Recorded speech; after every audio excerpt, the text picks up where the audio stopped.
தமிழ்நாடு அரசு முறையிடுங்க. 40 ஆண்டுகளா தர மறுக்குதுங்க. இந்த மரத்தை வெட்டக்கூடாது சரி, ஆனால் வெட்டினால் மறுபடியும் நட்டு வளர்த்துற முடியும். ஆனா நீ எந்த கொம்பனாலும் உருவாக்க முடியாது. என் மலையை வெட்டி வெட்டி வெட்டி வெட்டி எடுத்துட்டு போற. மரத்தை வெட்ட அனுமதி தராத நீ என் மலையை வெட்டி எடுத்துட்டு போறது எப்படி அனுமதிக்கு இந்த அரசு? எப்படி அனுமதிக்குது?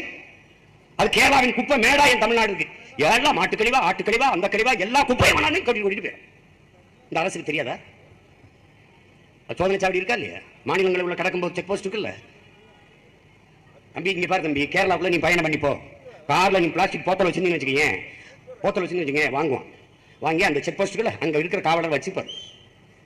பிளாஸ்டிக் அனுமதி இல்லை, நீ போ அப்படிம்பாரு. உன் வண்டி என்ன எல்லாம் குறிச்சுக்கிறாரு, உன்னுடைய அலைபேசி தொடர்பு என்ன எல்லாம் குறிச்சு வச்சிருப்பாரு. உண்மையிலே என் தம்பிகள் போகும்போது பிளாஸ்டிக் தண்ணி கொண்டு போயிட்டான், பிடிச்சிக்கிட்டாரு. பிடிச்சி இங்கே வச்சுட்டு போயிருங்கன்ட்டு போனா திருப்பி அவன் வரும்போது இரவுல வராரு. இரவுல திருப்பி வராங்க. வரும்போது காலையில் அதை பிடிச்சாலும் அந்த காவலர் இல்ல, வேற காவலர் இருக்கான். ஆனா வண்டியை லைட்டு பார்த்து அந்த நம்பரை குறிச்சு இங்க வாங்க, இந்த போத்தல் உங்க தானே, உங்க ஊருக்கு